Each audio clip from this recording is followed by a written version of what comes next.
नमस्कार मंडळी, स्वागत आहे तुमचं पुन्हा एकदा नवीन छान आणि कुरकुरीत अशा रेसिपीमध्ये। मंडळी, गणपती, गौरी किंवा गौराई स्पेशल आज तुमच्यासाठी अगदी महिनाभर टिकणारा खमंग कुरकुरीत तळलेल्या जाड पोह्यांचा चिवडा आज आपण आजच्या या व्हिडिओमध्ये बघणार आहोत। व्हिडिओ अगदी शेवटपर्यंत नक्की बघा आणि हा चिवडा बनवायला फक्त 15 ते 20 मिनिटं वेळ लागतो। तर हा खमंग 1 महिना टिकणारा चिवडा कसा बनवायचा रेसिपीला सुरुवात करूया। एका ताटामध्ये मी इथं 4 वाट्या पोहे घेतलेले आहेत। नाश्त्यामध्ये आपण थोडेसे पातळ पोहे वापरतो, अगदी त्याच प्रमाणामध्ये थोडेसे जाड पोहे आहेत। हे पोहे मी इथं घेतलेले आहेत। आता पोहे तळल्यानंतर त्याला जास्त तेल राहते किंवा थोडेफार जे काही तेल राहिले तर ते तेल जास्त पोह्यांना राहू नये किंवा चिवडा जास्त तेलकट होऊ नये यासाठी मी इथं पुरणाच्या चाळणीवरती असे टिश्यू पेपर टाकून घेतलेले आहेत। पोहे तळल्यानंतर आपण या टिश्यू पेपरवरती टाकणार आहोत, जेणेकरून चिवडा जास्त तेलकट होणार नाही। गॅसवरती मी कढईमध्ये तेल तापवायला ठेवलेलं आहे। त्यानंतर तेल मध्यम आचेवरती तापल्यानंतर सर्वात आधी मी इथं 2 वाटी मका पापडी घेतलेला आहे। मका पापडी तेलामध्ये आपण तळून घेऊया। मका पापडी चिवड्यामध्ये म्हणाल तर खूपच कुरकुरीत लागते बघा खाण्यासाठी। तर मध्यम आचेवरतीच आपण ही मका पापडी इथे तळून घेणार आहोत। आणि झाऱ्या म्हणाल तर थोड्यासा मोठ्या आकाराचा झाऱ्या घ्यायचा आहे, जेणेकरून मका पापडीमध्ये तेल जास्त साठणार नाही, तेल अगदी सहज निघेल। या पद्धतीने मका पापडी तळून घ्यायची आहे। संपूर्ण मका पापडी तळून घेतल्यानंतर याच झाऱ्यावरती मी 1 छोटी वाटी सुकलेल्या खोबऱ्याचे पातळ असे काप करून घेतलेले आहेत। ते देखील आपण या तेलामध्ये थोडेसे लाल रंगाचे होईपर्यंत हे खोबरे तळून घेऊया। आता तळून घेतलेले खोबरे एका ताटामध्ये काढून घेऊया। त्यानंतर याच झाऱ्यावरती आपण घेणार आहोत ते म्हणजे 1 छोटी वाटी कच्चे शेंगदाणे। शेंगदाणे देखील या झाऱ्यावरती टाकल्यानंतर बघा, व्हिडिओमध्ये मी तुम्हाला दाखवत आहे, झाऱ्या थोडासा असा हलवायचा आहे, जेणेकरून शेंगदाणे एकसारखे तळले जातात आणि जोपर्यंत थोडासा आवाज येत नाही तोपर्यंत हे शेंगदाणे आपण तळून घ्यायचे आहेत, कारण आतपर्यंत हे शेंगदाणे छान असे तळले जातात। शेंगदाणे देखील मी इथं तळून घेतलेले आहेत।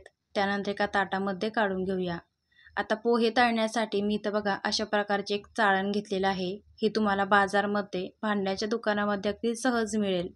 या चाळणीमध्ये अगदी थोडेसे पोहे घ्यायचे आहे, कारण पोहे तळल्यानंतर फुगतात आणि संपूर्ण पोहे तळले जायला पाहिजे, तर यासाठी फक्त थोडेच पोहे घ्यायचे आहेत आणि चाळणीमध्येच सोबत असे तळून घ्यायचे आहे। एक 15 ते 20 सेकंद चाळण अशीच धरायची आहे, जेणेकरून पोह्यामध्ये जास्त तेल जाणार नाही। त्यानंतर याच पद्धतीने 15 ते 20 कढीपत्त्याची ताजी पानं मी इथं तेलामध्ये तळून घेतलेले आहे।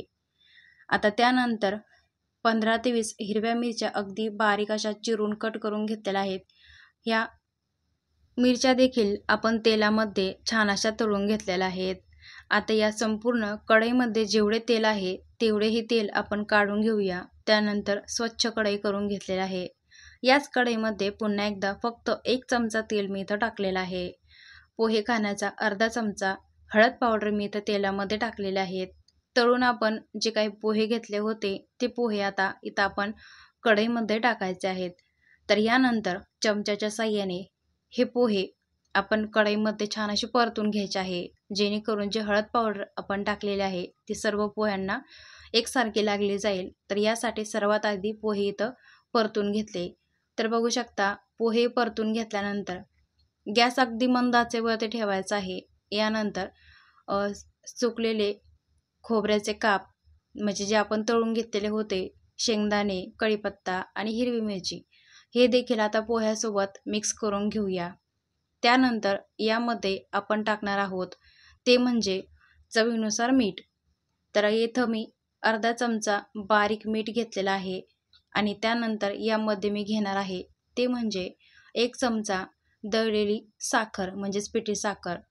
हा चिवडा अगदी तिखट गोड खायला खूप खमंग लागतो, चवीला अगदी भन्नाट लागतो। तर यासाठी तिखट गोड चिवडा मी इथं बनवत आहे। तुम्ही पण एकदा या पद्धतीने नक्कीच बनवून बघा। पुन्हा एकदा चमच्याच्या साहाय्याने हे मिक्स करून घेऊया।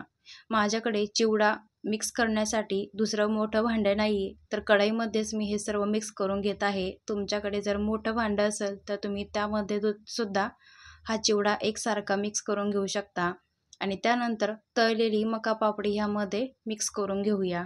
आता तुम्हाला जर याच्यामध्ये लाल मिरची पावडर, तिखट पावडर जर आवडत असेल ना, तर ती तुम्ही आवर्जून याच्यामध्ये वापरू शकता. खूप छान खमंग कुरकुरीत असा चिवडा तयार झालेला आहे, बघू शकता. आणि सांगितलेल्या सर्व टिप्स फॉलो करा. पोहे तळताना टिश्यू पेपर वापरल्यामुळे हा चिवडा तेलकट झालेला नाही आहे. आणि या पद्धतीने तुम्ही पोह्याचा हा खमंग कुरकुरीत चिवडा एकदा नक्की बनवून बघा.